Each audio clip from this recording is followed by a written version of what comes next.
Hey Moon Magic Super Souls, welcome to the channel, welcome if you're new, and welcome back to anyone who's already following the stuff that I do here.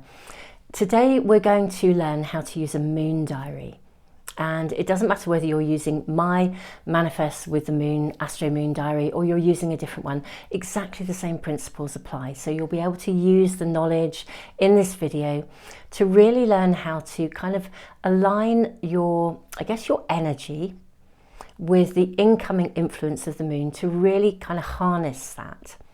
Now, there's a ton of science behind the way that the moon influences us here on the planet. In fact, all the water on the planet.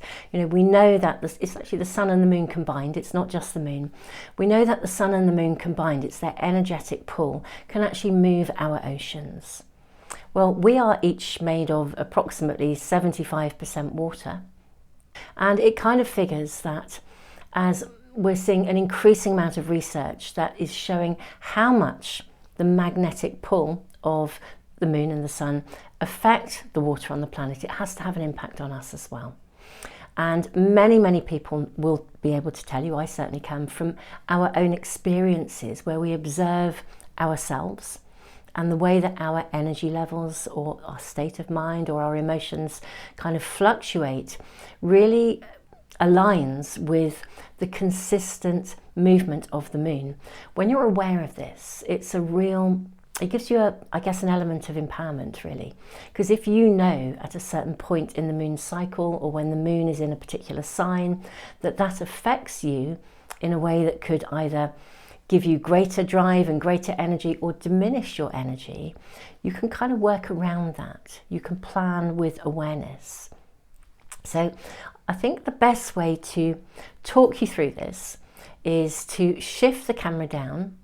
I'm going to have a little sort of diagram on my desk, which I have here in front of me. I'm going to show you the different moon phases, talk about the way that the moon as our satellite moves around the earth and the way that incoming energy can influence us. And then I'm going to show you how that information is in a diary. I'll be using mine, and also I'm going to show you my journal. That's simply because I'm very passionate about manifesting with the moon. And I like to journal, and I like to have a greater focus on what I call the 4 power points of the month, the lunar energy. So I will show you the journal as well, but all of the information that I'm going to be talking about is actually available to you in any diary, and you can journal anywhere. You don't have to have an Astro-Moon journal to journal in. Mine is just designed to bring your attention and your focus to those core power points during the month. So let's shift the camera down and sort of get down to the basics and the nitty-gritty of this so you can really see how it works. Okay, so what we have here is just an illustration of all of the zodiac signs. Now, let's place the Earth here in the middle. Now, from our perspective on our beautiful planet Earth, if we look out into the universe, imagine this is the universe, you look out into the universe, into the solar system, and we see the star constellations that form the zodiac signs. So from our perspective, we are thinking about ourselves as being at a center point with everything moving around us. Now, of course, in reality, that is not actually true. We are moving around the sun, and then the moon in turn is our satellite and she moves around us. But from our perspective on Earth, if we look into the stars, it looks as though everything is circling around us. Of course, we are in fact rotating, but it means that from our perspective, in terms of receiving energy, we're thinking about ourselves as being at the center point. So we have the Earth here in the middle. If we look out into the solar system, we see the constellations. We have Aries, we have Taurus, Gemini, Cancer, Leo, Virgo, Libra, Scorpio, Sagittarius, Capricorn, Aquarius, and Pisces. So these are our zodiac signs. And each of the zodiac signs, if you follow any kind of astrology, you'll know, kind of represents a particular, I suppose I want to call them a personality. They each have different personalities, a different makeup. And depending on when you're born, we often sort of ask, what star sign are you? Well, we're looking at your sun sign. So we're looking at the sign where the sun was when you were born. So if, for example, you are an Aries, I have a picture of the sun here. It means the sun was sitting in Aries when you were born. Okay, so this is how we kind of measure those annual influences. It takes a whole year for us to see the sun moving into every single sign of the zodiac from our perspective here on Earth. And although that's not actually how it works in the universe, that's what we see from here. Now, the moon is our satellite, and the moon moves through an entire cycle every month. It's actually about 29.5 days or thereabouts, and her movements are consistent. So if we start a moon month with a new moon, interestingly enough, a new moon is when the sun and the moon are actually sitting together, and we can't see the moon. It looks as though she's sort of almost blacked out. She sits with the sun, and visibly in the sky we can't see her. So a new moon is when the sun and the moon sit together. Now, depending on where they are, where the sun is in the sort of annual calendar year, we'll get a new moon in every single sign. So if the sun was in Aries, we'll get a new moon in Aries when the moon reaches the sun. If the sun is in Taurus, when the moon reaches the sun in her cycle of 29.5 days, the new moon will be in Taurus when the sun is in Taurus and the moon reaches the same position in the skies from our perspective here on Earth. So that's what a new moon is, and we associate new moons with fertility, with new beginnings, with the opportunity to set new moon wishes and new moon intentions. And the reason this is associated with fertility is because we have the divine masculine represented in the sun, and we have the feminine energy of the moon. So it's like the masculine and the feminine coming together in union. And this is the point of the new moon. So I'm going to place it. Let's place it here in Aries, actually, why not? So Aries is the first sign of the zodiac, so we have a new moon here. Now, when the moon then begins to move away from the sun, from our perspective, we actually see her starting to get bigger and bigger and bigger. So she moves into what we call her crescent moon phase. Now, if you imagine that the energy at this point in time with the new moon is the time of new beginnings, when we can set new moon wishes and intentions, I always liken it to sort of getting in a car and setting your GPS. You're working out where you're going to go, you're setting your destination.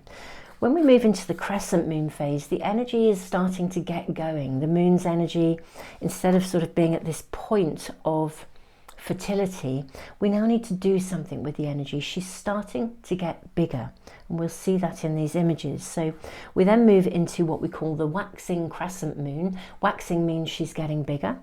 The waxing crescent moon means the energy is getting bigger. So if you've set your GPS, you're now kind of pulling out of the parking lot and you're going to get going on your journey.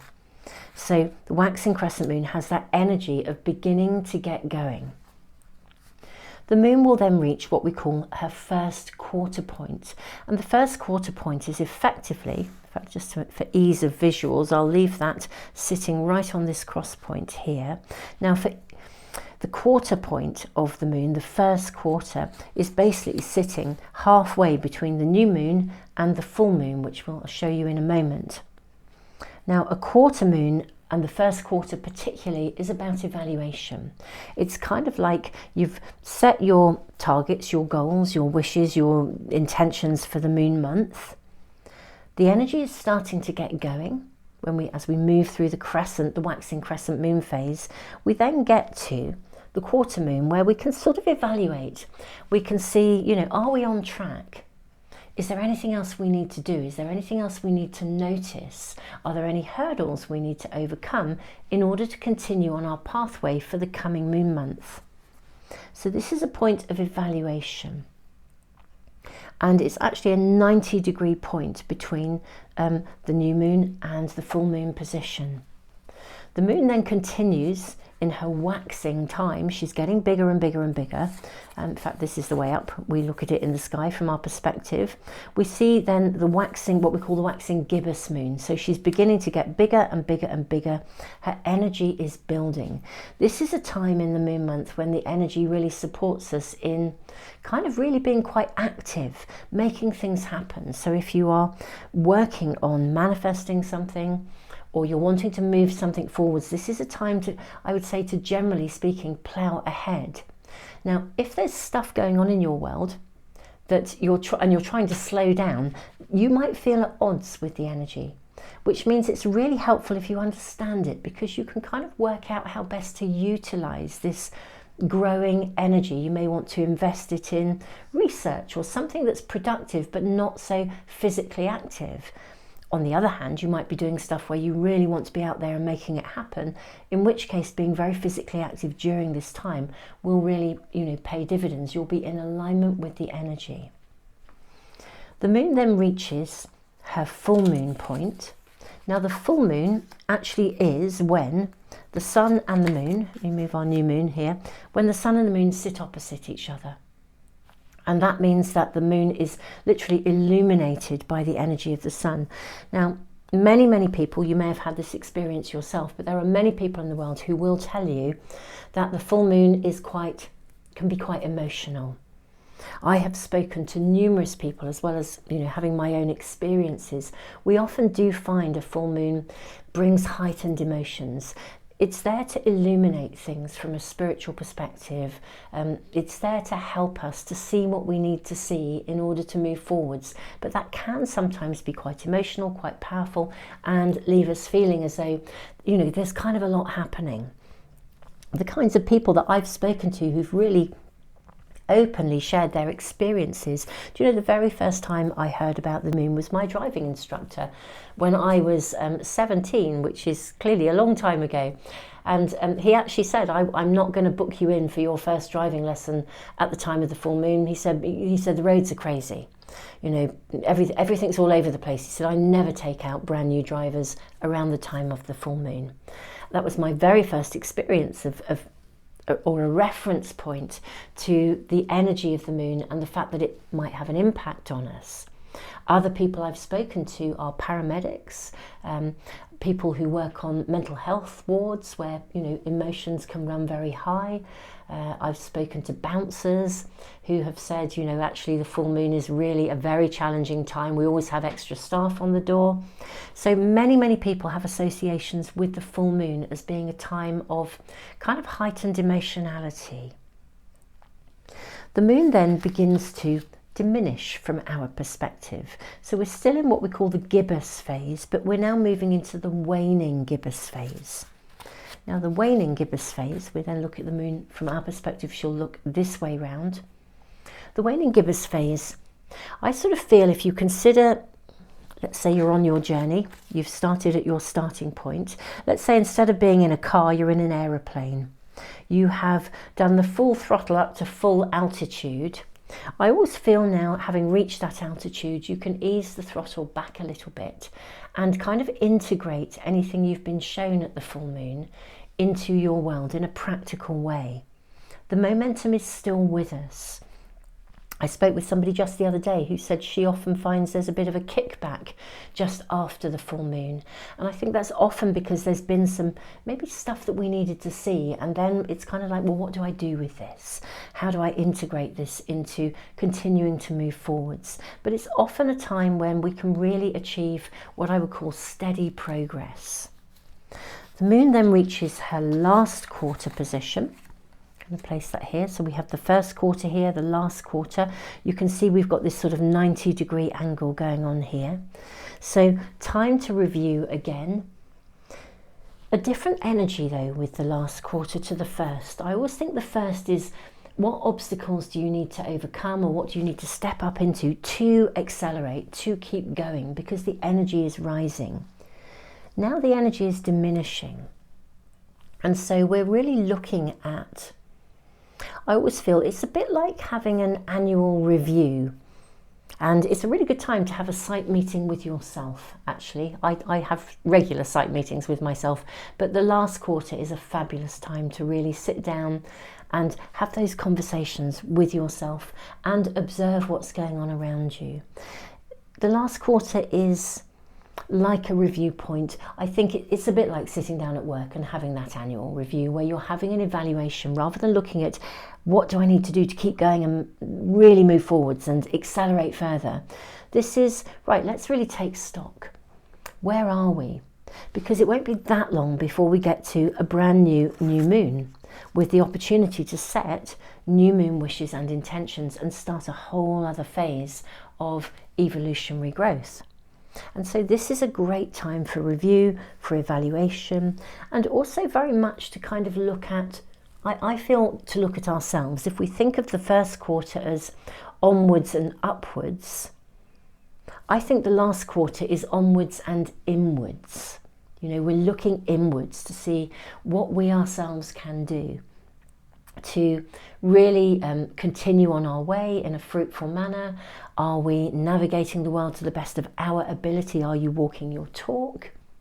Are your thoughts, your words, your actions in alignment with everything you want to see in the world? So a really good personal review as opposed to a review into the external world. What can I do and how can I accelerate? This is, let's reflect. Let's think about this, because I'm going to move into a quieter phase, getting ready for this new moon where we kind of start the cycle of growth all over again.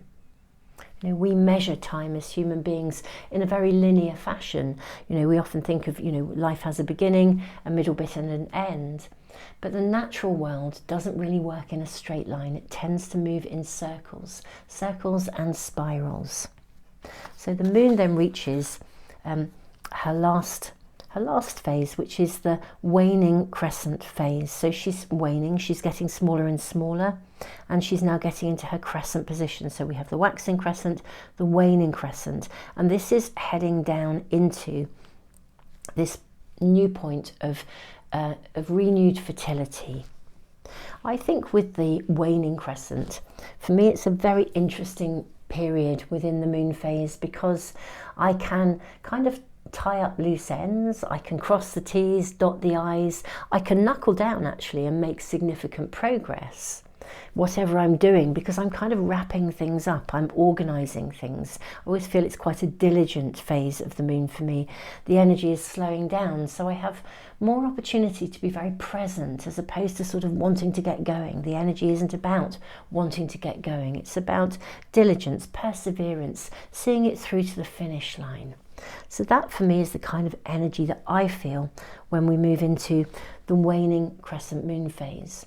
So if we think about these principles or these energies, these influences, if you know where the moon is at any given time, you can actually align your own calendar, your own diary, with exactly these kind of this incoming flow of energy.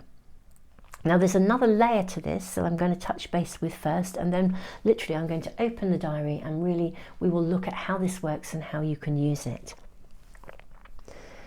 If we go back to our zodiac signs here, just as the sun takes a whole year to move through all of these zodiac signs, and that means the energy of the sun is coming through and being influenced by the personality of that sign. So if your birthday is in Aries, you might have many Aries traits. And that's your kind of sun energy, the spark of who you are. Now, the moon, within an entire moon month, passes through every single one of these signs. And each time she passes into a new sign, her incoming influence is flavoured by the personality of that sign. So if, for example, you have a new moon in Aries, well, it's a new moon which is all about beginnings. Aries is also about beginnings. It's the first sign of the zodiac. Aries is a fire sign. It's very fiery, go-getting, passionate. So a new moon in Aries can really instigate a lot of energy for a new moon month of manifestation, a lot of get up and go.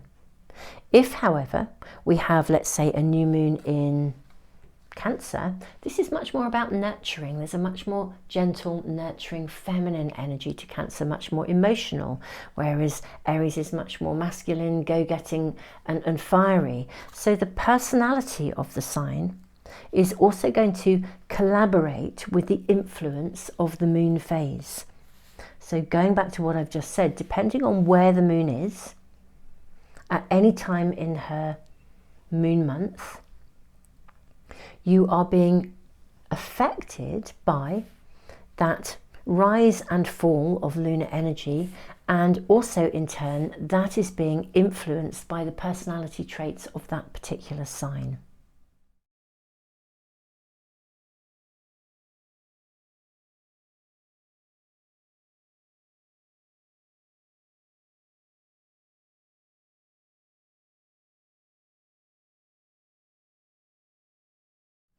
So I hope that's making some sense. What we look at in a moon diary is effectively daily information that means that you know where the moon is, what phase she's in, what sign she's in. And in the instance of some of the moon diaries, mine included, you'll also be able to get some additional kind of planetary information, so a little bit more astrological information, to find out whether there are any particularly strong influences from any of the other planets as well. So let's shift the camera again and actually dive into the moon diary and look at how this works. So let's look into a diary. Now, after I've looked at the diary, I will also look into the Astro-Moon journal. The journal in many ways is an extension of the diary. It just contains a greater depth of information and it's presented in a slightly different way.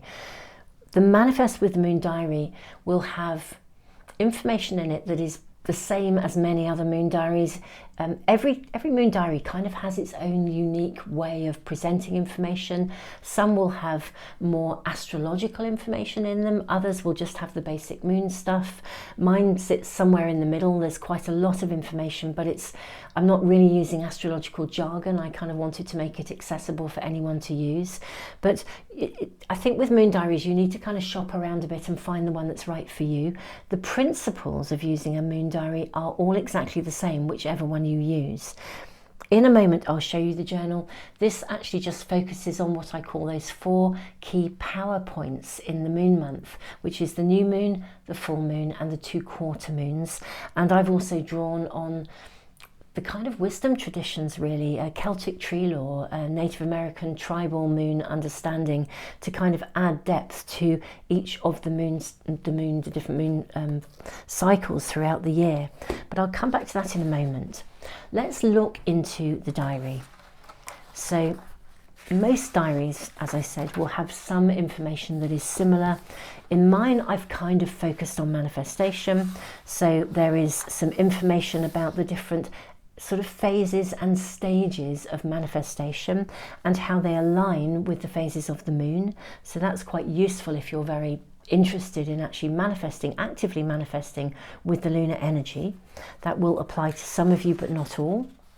There is then a section on how to use the diary, but hopefully I'm going to go through this with you anyway, but it's there for you as a reference point. I've then actually given an overview for the month. Welcome to January 2024, set your course for the coming year. I kind of give an overview and I also draw some cards and some runes for each moon month. That's just because it's a personal interest for me. Different moon diaries will have different levels of information. Most astrological diaries, I've noticed, will give you the position of the moon and also a kind of an overview before you start the month, just to give you an idea of the kind of flavour of the energy that's coming. Now, in my diary, I've actually given a rundown of each of the separate moon phases with timings for the full moons and the new moons. That's personal to this diary. I've seen other diaries where they do give more information, but they give it sort of interspersed within the pages. I've just chosen to put mine at this point, but there's a really good rundown. I mean, for example, as we enter January, the moon will actually be in her waning gibbous moon phase. It's sometimes known as the disseminating moon. Now this actually runs from December the 28th to January the 2nd. The moon will pass through Cancer, Leo and Virgo. And this is what I've written. During this moon phase, we see both Jupiter and Mercury. These are bigger planets stationing direct. They have been in a retrograde position. This provides a forward shift in the overall flow of energy. However, the start of this moon period is a little intense. To make optimum use of the shift and flow dynamic, I would suggest adopting an ultra-mindful approach of patient observation right up until the 30th and the 31st, when the energy literally shifts as we move into the new year, bringing a day of significant potential for solutions to appear in completely unexpected ways. The lunar energy then flows very nicely. However, as we approach the last quarter moon, the lunar influence intensifies again.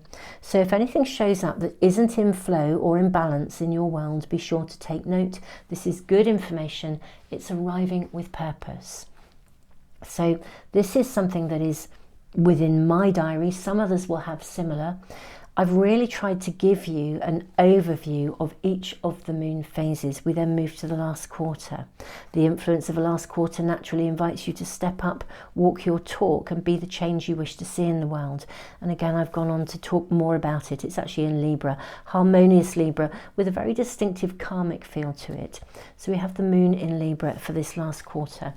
Now, I'm not going to read all this out to you, but you can see how there's an overview of each of the moon phases to give you an indication of the incoming energy. And if there is an intense spike on a particular day, and sometimes there really is, it's really, for me, really helpful to know, and many people have also acknowledged this who've been using this diary. It's really helpful to know, because if you find yourself having a day where you're a bit wobbly or it's a bit intense and things aren't running smoothly, and then you check in and you think, oh right, okay, that's here, that tells me this was going to be an intense day today, you'll also know that it's going to be over tomorrow. It doesn't feel like it's lasting. It puts it into a perspective. It helps you to see the woods for the trees. So the diary works in many, many ways. But really, having that little bit of an overview is something that I have personally found helpful. Many of the moon diaries and the astrological diaries do this, but they tend to do it, I think, either in an overview at the front, you know, one like a whole month's overview, a calendar month's overview, and also some of them will intermittently put kind of information during the week to view pages. Now you can see this in many ways just looks like a standard week to view diary page. So here we are, we start with Christmas Day, the 25th of December. We can see that the waxing gibbous moon phase ends today. And there is an image of the waxing gibbous moon. So this is what she's looking like if we were to look up into the sky. And we see that the moon is in Gemini. On Tuesday, Boxing Day, also St. Stephen's Day in Ireland, we have the full moon in Cancer. So we see the full moon here. What you will also see, and this is in some of the diaries but not all, it's in most of the astrological ones actually, you'll see here, I'll probably zoom in for this for you, it says Gemini VOC Cancer. What this actually means is that the moon is moving from Gemini into Cancer, and there's a VOC period in between. VOC basically means void of course. And what that actually means in real terms is that as the moon leaves Gemini and then enters Cancer, there's a space in between. And that space in between is when the moon isn't really being influenced by either Gemini or Cancer. Now, 9 times out of 10, this is a fairly fleeting moment. So it's almost as though the energy of Gemini dissipates and we tune in with the energy of Cancer. Sometimes though, we can get really long void of course periods that go on for, you know, anything up to sort of 16, 17 hours. Those really, really long ones are rare. In a month, we often get maybe 2 or 3 that are 6 or 7 hours. I take note of them. I do actually, in my moon month update on YouTube, I always give you the bigger void of course moons, because if things are going really, really well in your world, when the moon isn't channeling her energy through the influence of a zodiac sign, This can feel really liberating, actually. It can really give you the get up and go to sort of shake off any limitations and get going. But if you're feeling quite wobbly, it can leave you feeling a bit out at sea. And if there's a really long one, it's quite helpful to know. So again, if you are working with this diary and you find yourself literally within yourself in the context of your own real life, having a bit of a wobble, check in. Is there a void of course period going on? I actually think it can be very, very valuable to work out how the moon affects you personally. There are sort of almost like global influences that go on astrologically, including those energies that we spoke about in terms of the moon phases, whether she's at a new moon point of new beginnings where you set new moon wishes, or whether she's coming out of the parking lot, whether she's reached high altitude, whether you're coasting, whether you're reflecting. These are consistent. But I think it's really valuable to check in on the actual astrological zodiac signs that the moon is in and make a note of how they are affecting you. I think it's really helpful to just recognize and sort of almost like keep a personal record of how you are feeling. Now, that can be a bit of a tall order in a busy, busy world. But there is space within the diary to do that. And many other moon diaries actually also offer you that space. There is often room for making notes within the diary. And I personally think it's really valuable. Check in on a daily basis, perhaps at the end of every day. How have I been feeling today? How have I been particularly emotionally? What's the kind of stuff that's been going on in my mind? Have I been agitated? Have I been relaxed? And just make a little note of it, because you'll soon notice if there are patterns that are affecting you when the moon is in certain signs. So this is really ultimately how a diary works. It gives you the daily information. It gives you the overall information, and they pretty much all do somewhere within the context of each calendar month. You can have an idea of the influences that are about, and you have an opportunity to kind of do a daily check-in with yourself to really learn how the moon affects you. The more you do this, the more you can plan ahead and utilize this knowledge to assist you in navigating your world. What we also have in many of the diaries and the journals is some additional planetary information. Now, some moon diaries don't have planetary information, they just have purely moon stuff. And some astrological diaries will have a lot of in-depth information with lots of signs and symbols. Mine, I'm somewhere in the middle. You may notice here on Sunday the 31st, Jupiter retrograde ends. Jupiter's retrograde period is ending. And I mentioned that at the very beginning when we were reading the first part, the disseminating or waning gibbous moon phase. So I've given little bits of astrological information, but I have overall tried to present it in a way that it's there on the pages if you want to clock in with it.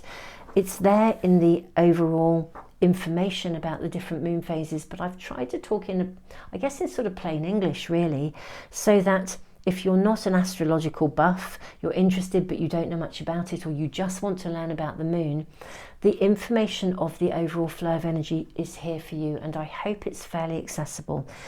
Always open to feedback, so let me know one way or the other. So that's pretty much how a diary works. It gives you this information and you have an opportunity to really listen to how the moon is affecting you, make notes and begin to correlate that information, begin to heighten your awareness of how the moon is affecting you when she's in a particular sign, or indeed when she's in a particular phase. So let's move to the Manifest with the Moon journal. Now, in many ways, this is something that you can do irrespective of having a journal to do it in. If you are making notes from a moon diary, mine or any other, what you'll also possibly wish to do is to journal about it. If you're a journaler, you may just have your own personal journal, in which case, if you're using the moon diary and you want to journal more extensively, make a note when you're journaling. Rather than just the calendar day, you may want to make a note of the sign that the moon is in, whether there's a long void of course period, what phase she's in, and journal accordingly, because just that extra information can be really, really useful and really, really helpful to you. But this journal, I kind of designed this because I wanted to bring in another layer of learning. So my own mentorship in my world has come from the wisdom and the teachings, I guess partly from my psychotherapy background, but also from the wisdom and the teachings of, I guess, the kind of, I want to say the ancient ones really, tribal knowledge from Native Americans. I'm a huge, huge fan of Native American traditions. I just feel they, as a people, hold so much wisdom, which we as a humanity can really, really benefit from at this point in time, not just to benefit ourselves, but to benefit our planet. And so that's been a very big part of my own life and my own mentorship. And so I have integrated some of these teachings into the journal to give another layer of information. Coming from the UK here, I've also integrated a layer of what I call it's the Celtic tree lore.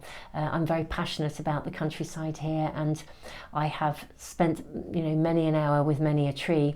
And so I've kind of integrated this, what I would call old knowledge, into this journal as well. So the journal, rather than working on a calendar month, I first of all brought in actually quite a lot more information basically about the way that the moon works and the teachings of the moon, how I've connected them to my own psychotherapy learning, just a little bit of my own understanding. There's a page on how to use the journal. I've then given a much more in-depth information about these, what I call the power points, the new moon, the first quarter moon, the full moon, and then the last quarter moon. So this tells you a lot more about the incoming energy, how to utilize it. So if you're passionate about the moon, this is just basically going to take you a whole layer deeper. I've also spoken here about solar and lunar eclipses. There are the Earth festivals, the solstices, Beltane, Imbolc, all of the Earth festivals that we have here in the UK, and I've no doubt you celebrate them across the globe. And we then move into the actual journal. The journal is divided into moon months rather than calendar months. So the first moon phase starts with the first new moon of the year. And the first new moon of the year is actually in Capricorn on January the 11th and 12th, depending on where you are on our beautiful planet. You can set your desires, goals and intentions for the coming month. I've spoken all about the tree lore, which is a birch, and also the first moon, which is to do with Native American traditions, who is known as talks with relations. I've spoken all about this and really given you, some insights into my own learning really from this. And as we then move through, I've also given you a crystal, some information about a crystal which really aligns with the energy of this particular moon phase. And we then move to the new moon, which is that first power point, where I've given a lot more detailed information, global timings.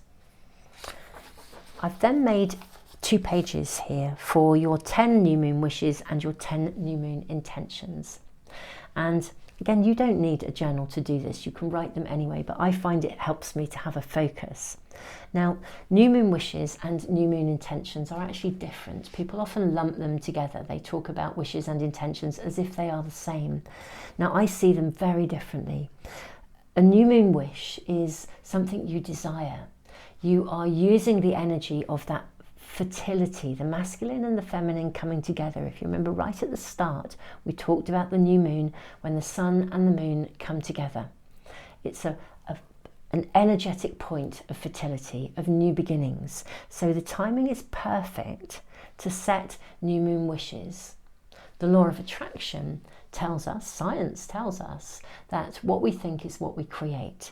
So the energy is primed to receive your clear, focused thoughts about what you are hoping to achieve, what you wish and desire to manifest. Wishes come from the heart. They are about your desires. Your intentions are what you intend to do about it. Manifesting isn't just about putting something into the universe and assuming it will deliver. We have to step up and do something as well. So for me, I like to write my 10 new moon wishes, and then on the page next to it, I write my 10 new moon intentions. So let's say, for example, okay, let's say I'm writing a book. If I was writing a book or working on the 2025 Manifest with the Moon Astro-Moon diary. Let's say I wish to easily achieve a certain number of moon months in the next moon month in terms of my working schedule. So that might be my first new moon wish. I wish to easily achieve X, Y, Z. And if it's, say, writing that book, my next intention might be, and I intend to, or I commit to, I don't know, allocating an hour every day to do this work, putting my bum on the seat and making it happen. So an intention is like a commitment to something that you can do. Whatever we do, we're making a commitment to follow through. So wishes and intentions are slightly different. I personally feel that if you do both, it's really powerful. It kind of packs a punch, really, because not only are you just sitting in the dream time and thinking about what you desire, you really are saying, and I will do something about this. I wish to be an active participant in manifesting the things I desire. That is why in my journal I've created a page for wishes and a page for intentions. But as I said, you can write them on any piece of paper. You don't have to write them in a journal. But if you do have a journal, you can write them there. There is some extra space for journaling and notes. I've then focused on the first quarter moon, thoughts and reviews.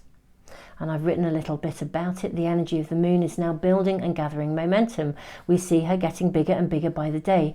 So this is a great time to consider how and where you intend to channel and invest this growing, expanding energy.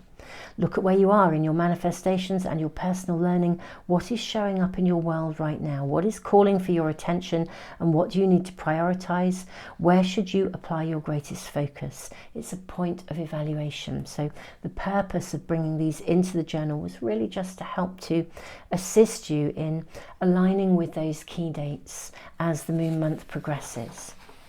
We then get to the full moon, which is the next PowerPoint. Lots of information, space to journal, or indeed doodle if you wish, in terms of your full moon insights and illuminations. Extra room for journaling and notes, and your last quarter moon. The last quarter moon invites you to consolidate your progress and evaluate. Are any unwanted patterns still repeating? Are your plans, actions and decisions congruent with all that you wish to be and all that you wish to see in the world? The last quarter moon marks a turning point and a shift in momentum. This is a magnificent time to journal in anticipation of setting clear and deeply personal new moon wishes and intentions.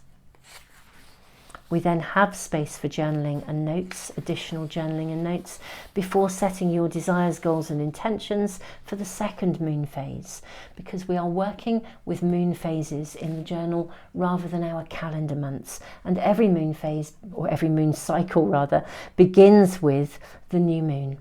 The second moon of 2024 is governed by the tree law of Rowan and the second tribal moon of Wisdom Keeper. That's the kind of energy and influence for the entire coming moon. Again, there is another crystal that aligns with that energy, and we move to the information about the new moon. We have new moon wishes and new moon intentions, and so on and so forth. So you can see, in a way, it is an extension of the diary, because those key dates are all in here already. They're all in the diary already. The difference is there's room for journaling, and there's a ton of additional information about the kind of Celtic and tribal ways of understanding the moons through the year, the 13 moons of the year. And yeah, if you're a journaler and you want to have your focus brought to those key PowerPoints during the moon month, then this is a book that you might enjoy. It's certainly a lovely addition, and indeed you can actually use it in its own right if you are already familiar with a moon diary. If you're using a different moon diary actually, and you think, actually I quite like that extra bit of information, the journal may be of value to you.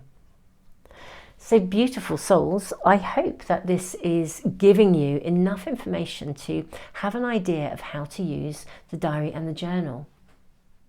Thank you so much for joining me for this, and thank you all of you who have been purchasing my diary and my journal. You're very appreciated. I do want to just give you the heads up as well. I know some people have emailed me, not just about my diaries and my journals, but also about my Art of Manifestation Oracle cards. I know some of you have had real trouble accessing them.